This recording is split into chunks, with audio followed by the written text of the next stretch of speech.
The champagne flute feels impossibly heavy in my hand, a delicate weapon I am about to turn on the entire room. The crystal stem is cold against my trembling fingers, a stark contrast to the fire roaring in my veins. From the head table, my husband, Mark, watches me. His smile is a tight, painted-on thing, a mask for the command in his eyes. Don't you dare.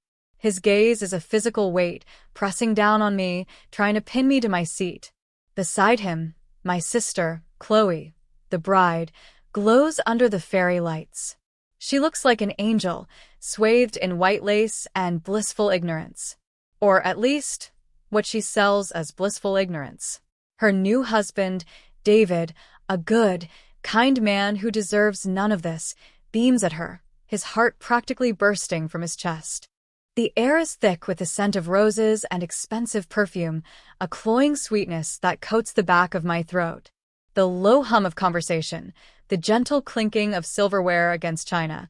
It all feels like a scene from a movie I never wanted to be in. The microphone in front of me waits.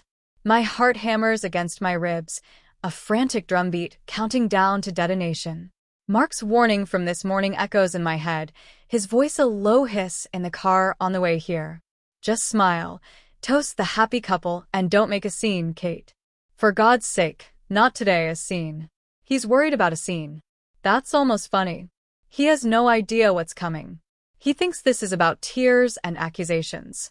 He thinks my pain is a small, manageable thing he can contain with a sharp look and a quiet threat. He's about to learn that my pain isn't a puddle he can step over. It's an ocean, and he and she are about to drown in it. I push my chair back. The sound scrapes against the polished floor, loud enough to cut through the murmur. Heads turn. Mark's smile falters.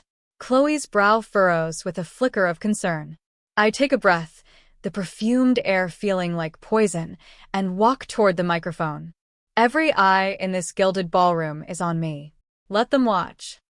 If you've ever felt that fire in your chest, that righteous anger that feels like the only truth left in the world, tell me about it in the comments. I read every single one.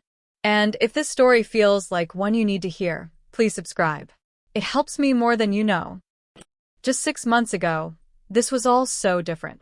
My world was small and safe, and smelled like freshly brewed coffee and Mark's aftershave. Our house, the one we bought with the inheritance my grandmother left me, was our sanctuary. It was a modest 2-story colonial with blue shutters and a porch swing where we'd sit on summer evenings, watching the fireflies blink in the twilight. Our life was a quiet melody of comfortable routines. On Tuesdays, we ordered Thai food and watched old movies. On Saturdays, I'd wake up to the sound of him grinding coffee beans, the rich aroma a promise of a slow, easy morning. We weren't wildly passionate, not like the couples in the movies, but we were solid. He was my anchor, I was his harbor. At least, that's what I told myself. We'd been married for 8 years, together for 10. We'd built a life brick by brick, shared dream by shared dream. We talked about kids, a golden retriever, a vacation home in the mountains. These were the blueprints of our future, sketched out over countless dinners and whispered in the dark. He was a financial analyst, a numbers guy. Methodical, logical, predictable. I loved that about him. I'm a graphic designer, a creature of color and chaos. We balanced each other.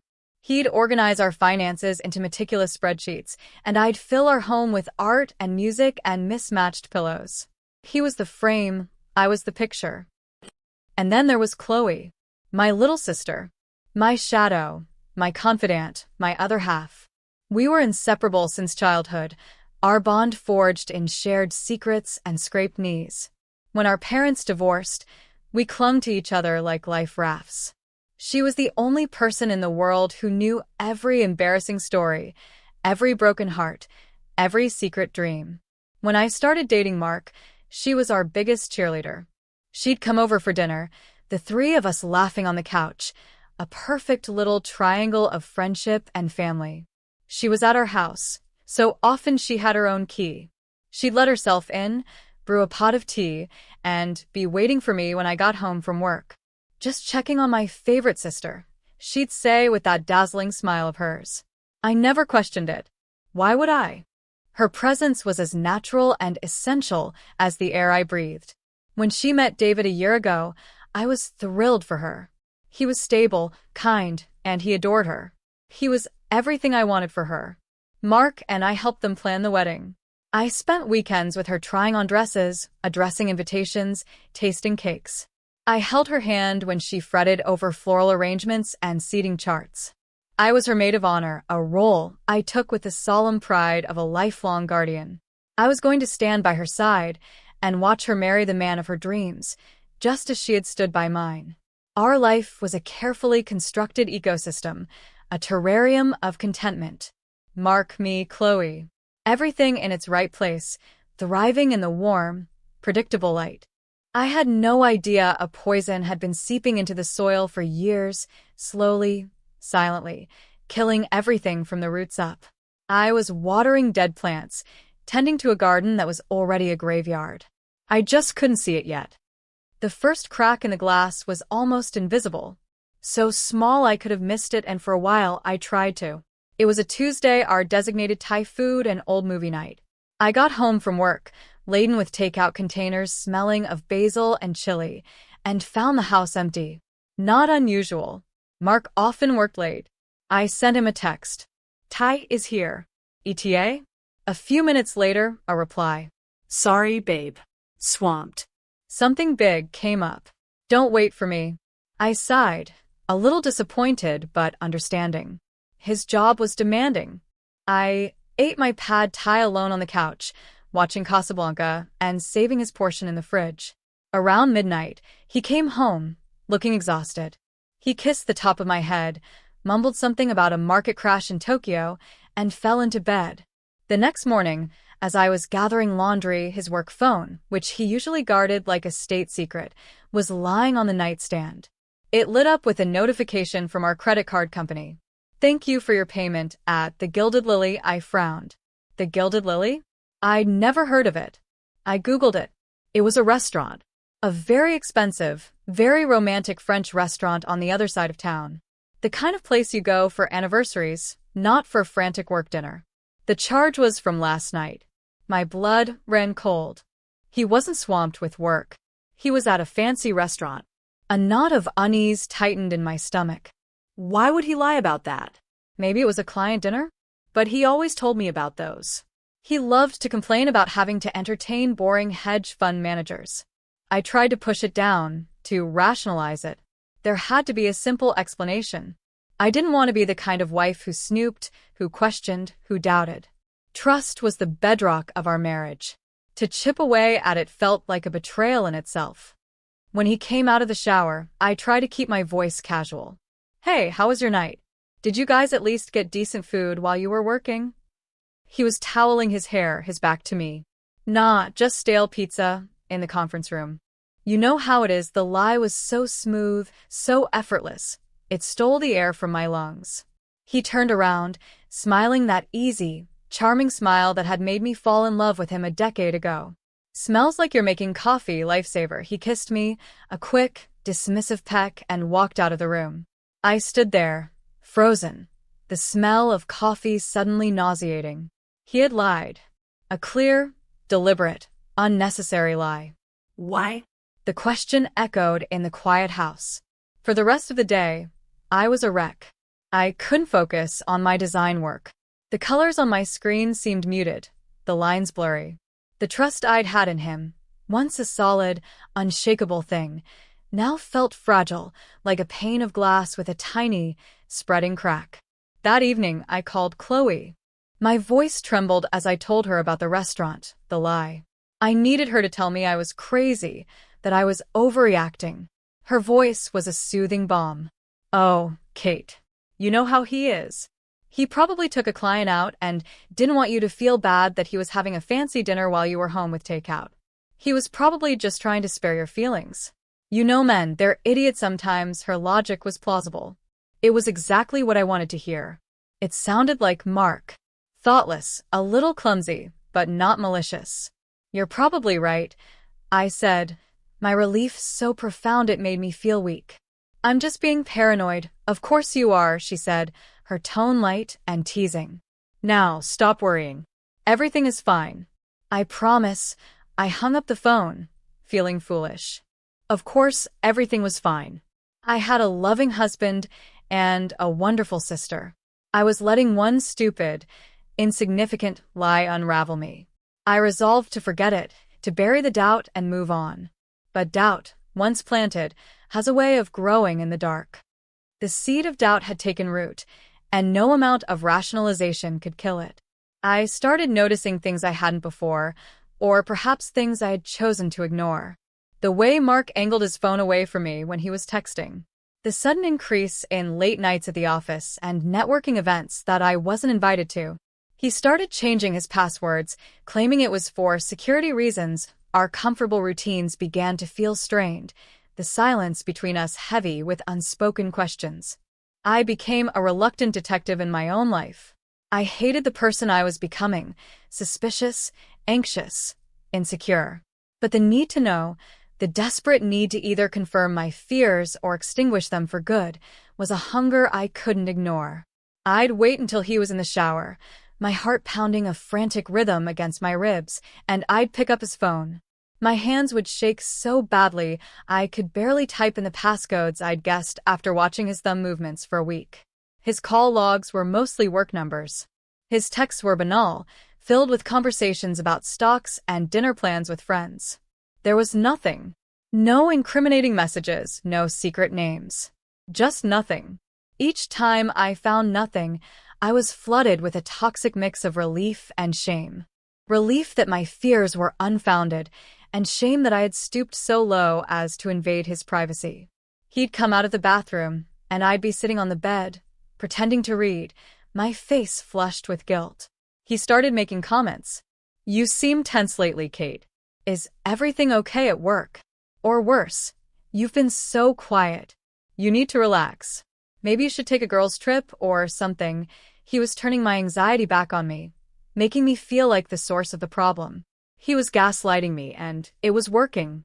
I began to question my own sanity. Was I inventing this? Was I so insecure that I was manufacturing a crisis out of thin air? I confided in Chloe again, my voice thick with unshed tears as I told her about my snooping, my paranoia. She listened patiently, making sympathetic noises. "Oh, honey," she said, her voice laced with pity. "You're driving yourself crazy. Mark loves you. You have to stop this, for your own sake. This kind of stress is not good for you." She suggested I focus on a new hobby, maybe take a pottery class, or plan a vacation for Mark and me. "You guys just need to reconnect," she advised. "You've been in a rut." Her words made sense. They were the words of a loving sister who just wanted me to be happy. So I tried. I stopped checking his phone. I planned a romantic weekend getaway to a cabin upstate. I tried to be the fun, carefree wife I used to be. For a few weeks, it almost worked. We hiked, we cooked together, we sat by the fire. We talked, really talked, for the first time in months. I felt the tension in my shoulders begin to ease. I let myself believe that Chloe was right, that I had imagined the whole thing. Then, one Sunday afternoon, we were at a barbecue at a friend's house. I was inside getting a drink when I overheard a conversation. It was Mark talking to our friend Tom. "Yeah, the Gilded Lily is incredible," Tom was saying. "Pricey, but worth it. You should take Kate there sometime." My hand froze on the refrigerator door. I held my breath, listening. Mark laughed, a smooth, practiced sound. "I keep meaning to." Heard the duck confit is life-changing. A cold dread washed over me. He'd never been there. He'd just told Tom he'd never been there. But I had seen the charge on the credit card. I knew he had been there. So who was he with? The lie was no longer just to me. It was part of a larger narrative he was weaving, a secret life he was carefully curating. I walked back outside, my drink forgotten, and looked at my husband. He was standing by the grill, laughing with his friends, the picture of a happy, devoted husband. But all I could see was a stranger. A man capable of looking me in the eye and lying without a flicker of hesitation. The doubt was no longer a seed. It was a thorny vine, wrapping itself around my heart and squeezing tight. That night, I didn't sleep. I lay in bed, staring at the ceiling, the image of his smiling, lying face burned into my mind. I knew then that I couldn't ignore it anymore. I had to find the truth, no matter how much it hurt. The days of pretending, of hoping I was wrong, were over. The investigation began in earnest. I was no longer a reluctant participant. I was a woman possessed. The shame I'd felt before was replaced by a cold, hard determination. My design projects were put on the back burner, my social life evaporated. My entire world narrowed to a single, obsessive focus, uncovering Mark's secret. I started with our finances, the place where he, the numbers guy, would be most comfortable and, I suspected, most careless. I spent hours poring over bank statements and credit card bills, cross-referencing dates and times with his late nights and business trips. A pattern began to emerge. There were dozens of small, inexplicable charges. A coffee for two at a cafe near a hotel, not his office. A charge for a parking garage in a part of town he had no reason to be in. A recurring payment to a flower delivery service I'd never received anything from. Each transaction was a breadcrumb, a tiny piece of a puzzle I couldn't yet see. Then I found the big one. A hotel room. Booked for 2 nights at a boutique hotel downtown. On the same weekend he'd told me he was at a financial conference in Chicago. I checked his flight records. He'd never even been to Chicago. He was here in our city, in a hotel room with someone else. My hands trembled as I printed the receipt. This was it. This was tangible. The evidence was piling up, but it still didn't answer the most important question. Who? I needed a face. I needed a name. The thought of hiring a private investigator crossed my mind, but it felt too sordid, too dramatic, and expensive. I decided to become my own PI. I downloaded a tracking app onto his phone, a piece of spyware I found on a shady corner of the internet.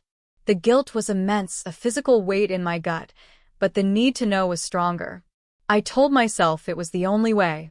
For a week, the tracker showed nothing but his usual routine. Home, office, gym. I started to think it was a waste of time, another dead end. Then, on a Thursday afternoon, he called me. Hey, babe. Going to be super late tonight. Bored dinner. Probably won't be home till after midnight. His voice was casual, almost bored. My heart started to race. I immediately opened the tracking app on my laptop. His phone's location wasn't at his office building. It was moving, heading across town, towards a familiar neighborhood. Chloe's neighborhood. A cold, sick feeling washed over me. No. It couldn't be. Not her. I watched the little blue dot on the screen as it crept closer and closer to her street, to her building. I told myself it was a coincidence. He was meeting a client who lived nearby. He was picking something up for me from her apartment. Any explanation was better than the one screaming in the back of my mind. The dot stopped. Right on top of her apartment building. It stayed there. For 1 hour. Then 2. Then 3. I sat at my computer, paralyzed, staring at the screen. The world outside my window faded away. The only reality was that little blue, a pulsating beacon of betrayal. He wasn't with a client. He wasn't at a board dinner. He was with my sister. My Chloe. The realization didn't come like a lightning strike. It was more like a slow, creeping flood of ice water, seeping into my bones until I was numb. My mind reeled, desperately trying to reject the information. It was impossible. Chloe loved me. She was my protector, my best friend. She was the one who had comforted me, who had told me I was being paranoid. The memory of her soothing voice, her concerned eyes, now felt like a cruel joke. Every conversation, every piece of advice was cast in a new, sinister light. She wasn't calming my fears, she was managing them. She wasn't my confidant. She was the co-conspirator. The betrayal was so profound, so absolute, it was almost incomprehensible. It wasn't just my husband who had lied to me. It was the one person I thought I could trust implicitly. The 2 pillars of my life had crumbled at the exact same moment, leaving me buried in the rubble. I thought back over the years. The little things I had never questioned. The way Mark's eyes would linger on her a second too long when she walked into a room. The inside jokes they shared that I was never privy to. The way she would casually touch his arm when she was talking to him. I had seen it all as innocent affection, the easy familiarity of family. Now, I saw it for what it was, a secret language, a hidden intimacy playing out right in front of my face. I felt like a fool. A blind, trusting fool. How long had this been going on? Months? Years? Had our whole life together, our whole family been a lie? I didn't move from my chair until the blue on the screen started moving again, heading back towards our home. I quickly closed the laptop, my movements stiff and robotic. I went into the bathroom and looked at myself in the mirror. The woman staring back was a stranger, her face pale and her eyes wide with a horror so deep it felt bottomless. When Mark walked through the door an hour later, I was sitting on the couch, wrapped in a blanket, pretending to watch TV. He came over and kissed my forehead. "Long night," he sighed, loosening his tie. "Sorry I'm so late." I could smell her perfume on him. Not a strong, obvious scent, but a faint, lingering trace of the jasmine lotion she always wore. It was the scent of my childhood, of sleepovers and shared secrets. Now it smelled like deceit. "It's okay," I said, my voice a hollow echo of itself. "Did you eat?" He shook his head. "I'm exhausted." "Think I'm just going to head to bed." He walked up the stairs, and I listened to his footsteps, each one a hammer blow to my shattered heart. I didn't cry. The pain was too deep for tears. It was a cold, hard knot in my chest, a shard of glass in my soul. The grief was overwhelming, but underneath it, something else was beginning to stir. A flicker of something hot and sharp. Rage. A pure, undiluted rage that burned away the shock and the sorrow. They had taken everything from me. My husband, my sister, my past, my future. They had made a fool of me in my own home. They thought I was weak. They thought I was blind. They were wrong. In that moment, sitting alone in the dark, surrounded by the ghosts of a life that was never real, I made a decision. I was not going to break. I was not going to run. I was going to burn their world to the ground. And I was going to use their own fire to do it. The days that followed were a masterclass in deception. I became an actress worthy of an Oscar, playing the role of the devoted, slightly oblivious wife. I woke up next to Mark every morning, forcing a smile as I handed him his coffee. I called Chloe every day, listening to her chatter about wedding plans, my voice a perfect imitation of sisterly enthusiasm. On the outside, I was calm, supportive, normal. On the inside, I was a coiled snake, waiting for the perfect moment to strike. It was the hardest thing I've ever had to do. Every time he touched me, my skin crawled. Every time she called me for advice on her wedding vows, I had to bite my tongue to keep from screaming. I watched them together, my vision now painfully clear. I saw the stolen glances across the dinner table, the way their hands brushed for a fraction of a second too long, the secret smiles they exchanged when they thought I wasn't looking. They were so arrogant, so confident in my ignorance.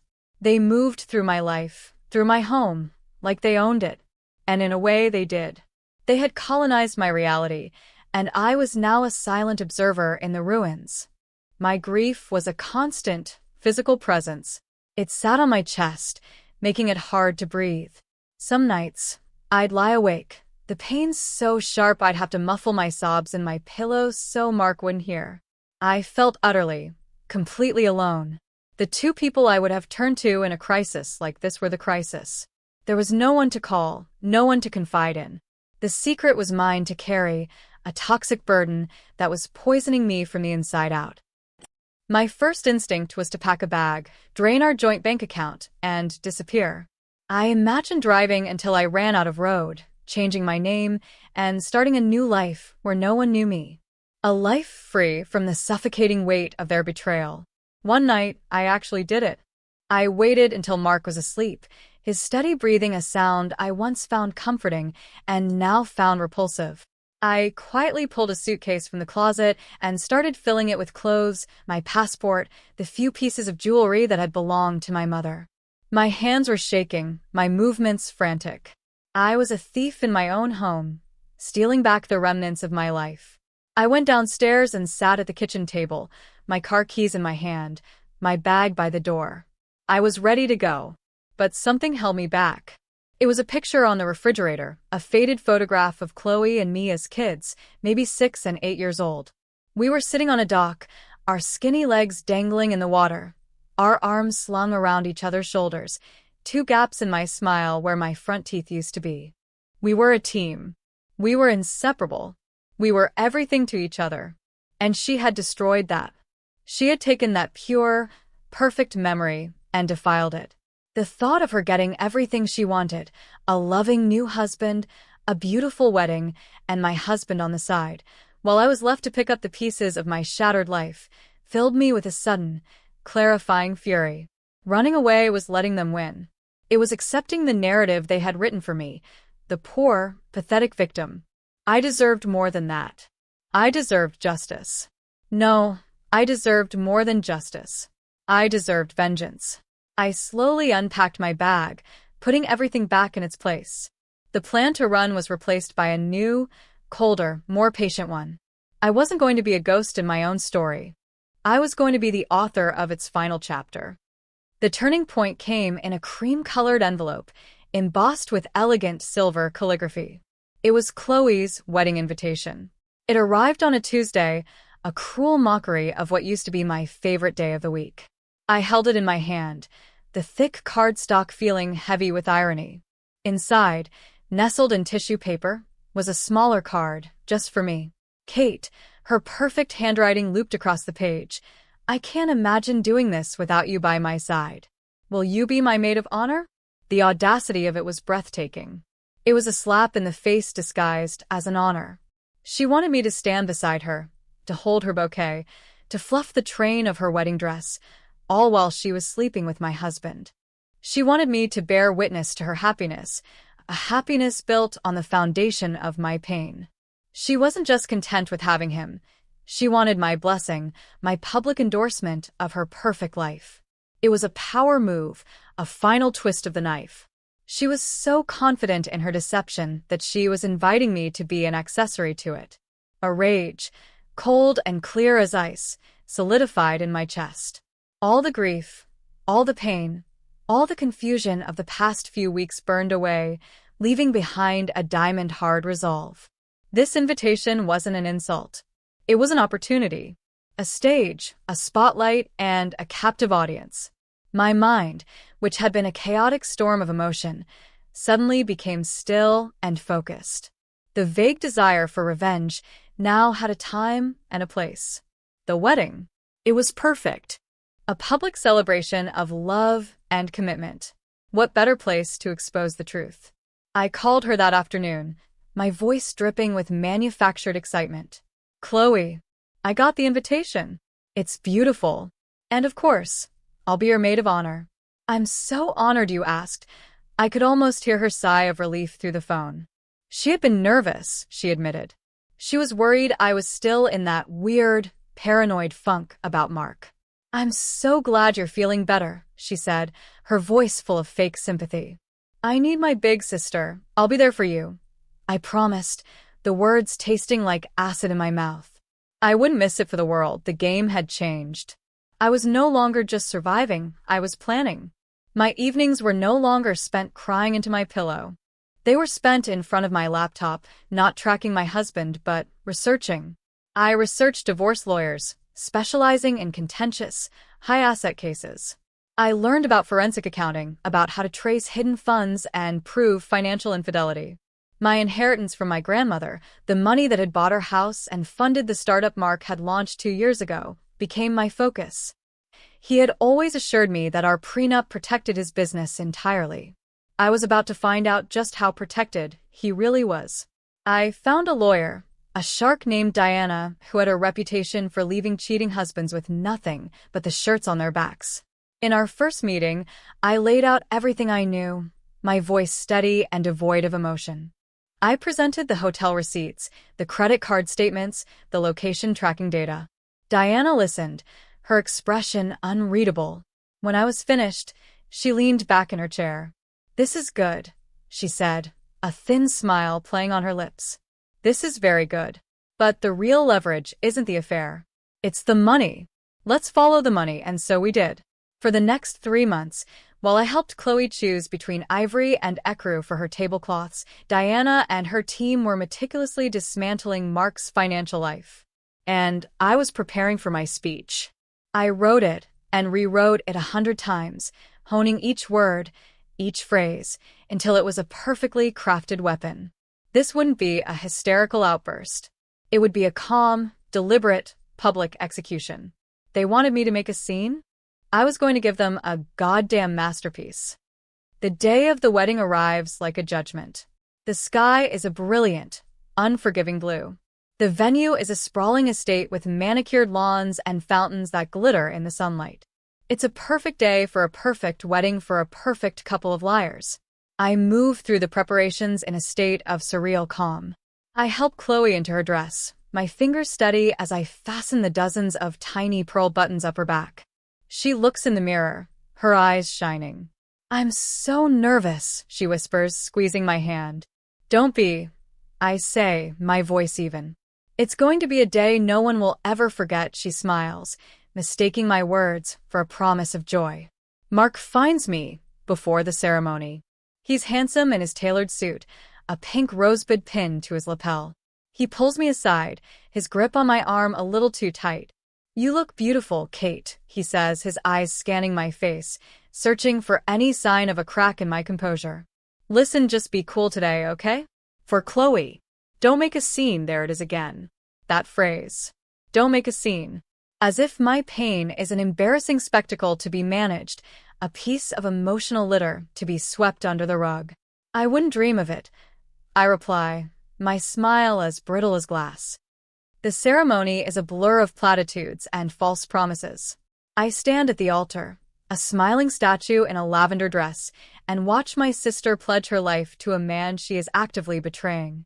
I watch my husband, sitting in the front row, dab a tear from his eye as his mistress says, "I do." The hypocrisy is so thick, I can barely breathe.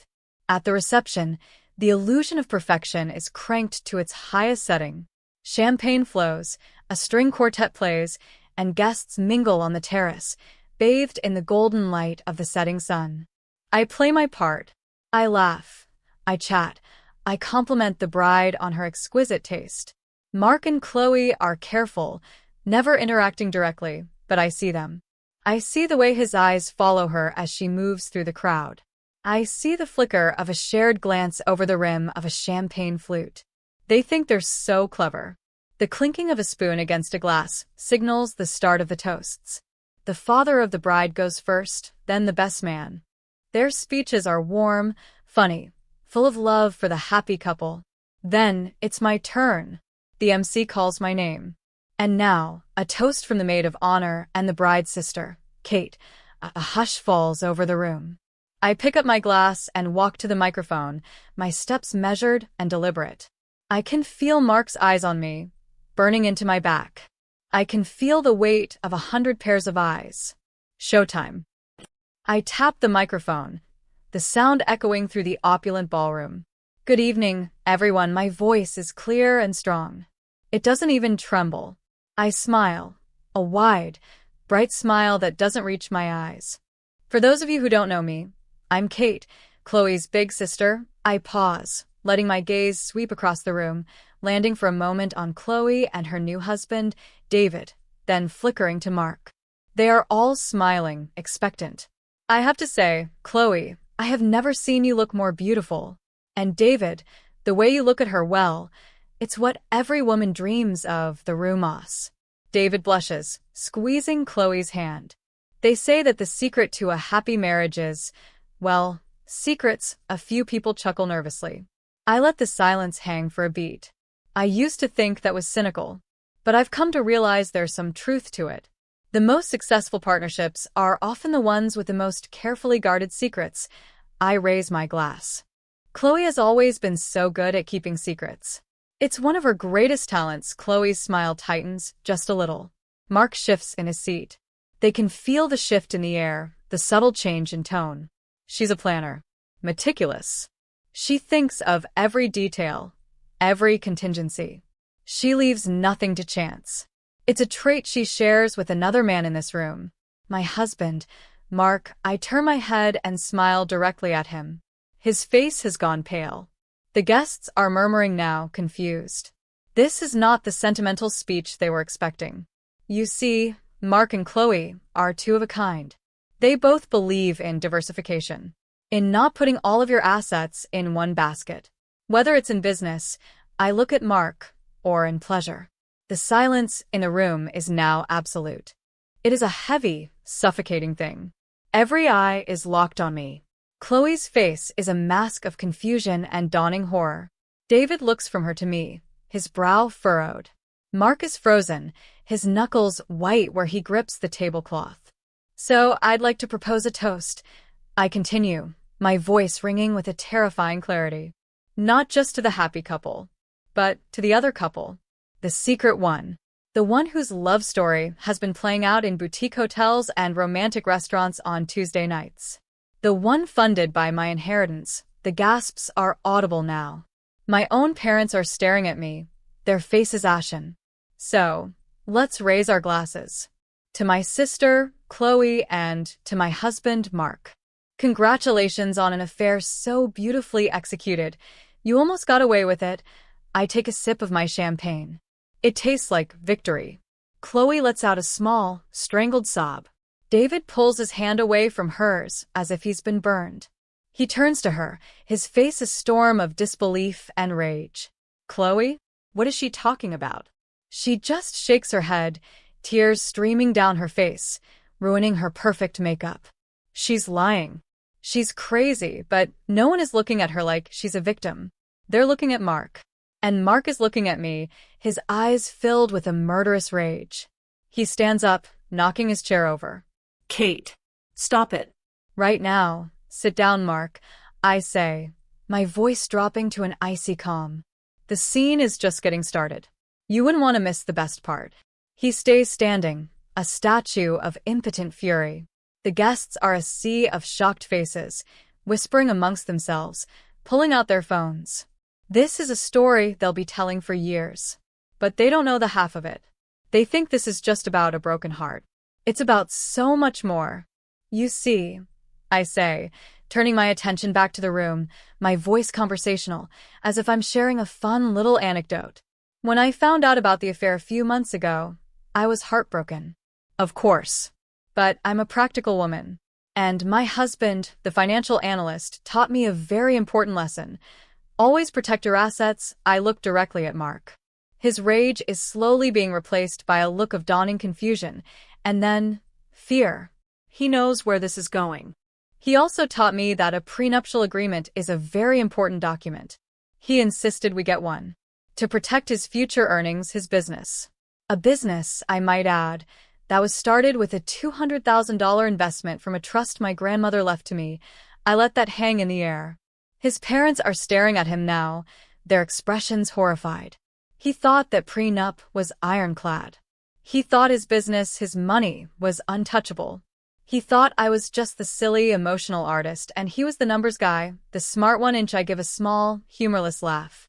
But secrets have a way of unraveling things. While Chloe was picking out flower arrangements and Mark was booking hotel rooms, I was meeting with a forensic accountant. A very, very good one. It turns out, when you use marital funds, and yes, my inheritance, once invested in his company, became a marital asset, to finance an affair, it's called dissipation of assets. It's a legal term. And it has consequences. Especially when the affair is with your wife's sister. Judges tend to frown on that. Mark's face is completely white now. He looks like he's going to be sick. He understands. He finally understands. This isn't just a public shaming. This is a public execution of his entire life. So, while you two were planning your future, I was planning mine too. I had our accounts frozen this morning. All of them. And that little loophole in the prenup? The one about gross misconduct. My lawyer, Diana, you'll be meeting her soon, Mark, seems to think this qualifies. She's filing for a majority stake in your company on my behalf. After all, it was my money that started it. The sound that leaves Mark's throat is a strangled gasp.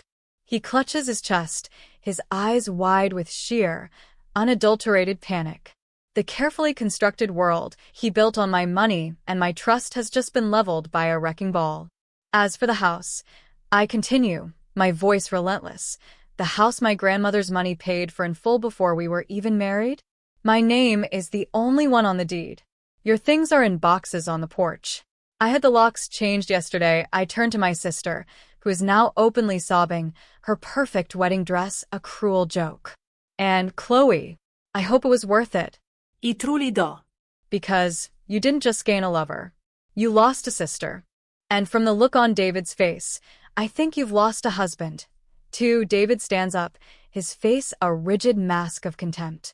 He looks at Chloe with eyes that are completely dead.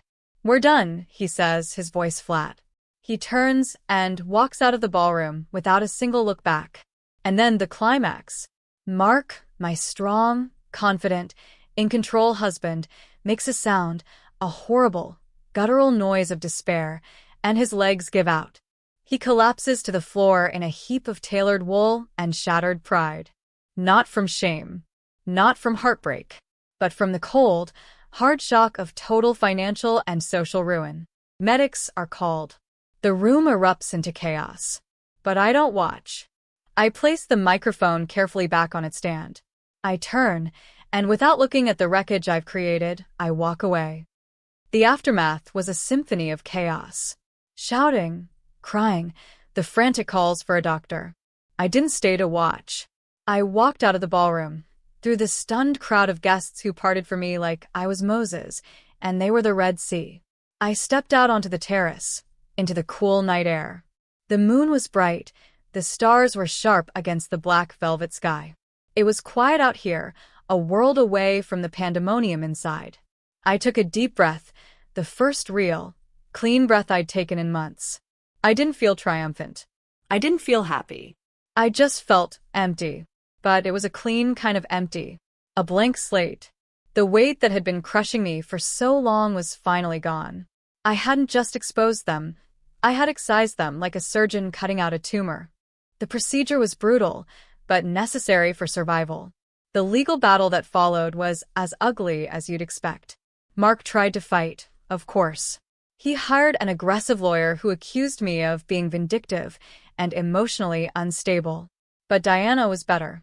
She was a warrior. She presented the evidence, the meticulously documented proof of the affair, the financial records tracing my inheritance money directly into his business, and then out to hotels and gifts for my sister. The judge was not impressed with Mark. In the end, I got everything. The house, a controlling interest in the company, and a settlement that made my eyes water. Mark was left with his personal debt and a reputation that was utterly destroyed. He had to sell his car and move into a small, sad apartment across town. I heard through the grapevine that he lost his job not long after. No one wants a financial analyst who can't manage his own life. Chloe's life imploded just as spectacularly. David, true to his word, filed for an annulment the very next day. Her fairy tale wedding became a local cautionary tale. Her friends, horrified by her deception, abandoned her. She had to move back in with our mother, a pariah in the town she'd once reigned over as a social queen. She tried to contact me, of course. Dozens of tearful voicemails, long, rambling emails full of excuses and apologies. She said she loved him. She said she never meant to hurt me.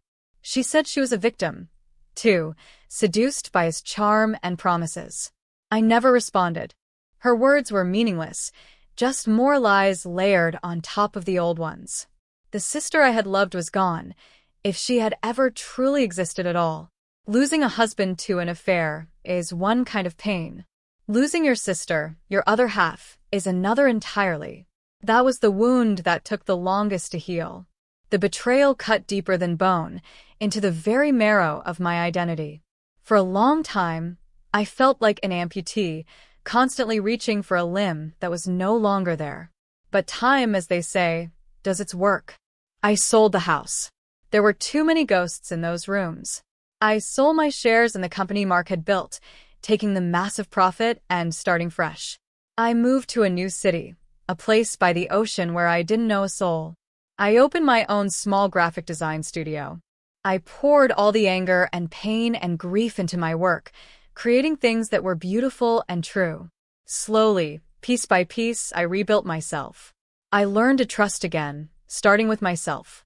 I learned that my own strength was more reliable than anyone else's promises. The scars are still there. They always will be. They are a map of where I've been, a reminder of the cost of blind trust. But they no longer ache. They are just a part of me now, a testament to the fact that I survived. I am not the woman I was before. I am harder, wiser, less naive. I am also stronger, more independent, and more fiercely protective of my own peace. They thought they could break me. They thought I would crumble and disappear. But they underestimated me. They didn't realize that sometimes, when you burn a woman's world down, she builds a new one from the ashes. A better one. A kingdom of her own. If this story hit close to home, I'd love to hear your version. The details might be different, but the feeling is universal. Thanks for being here. Subscribing helps bring more of these to life.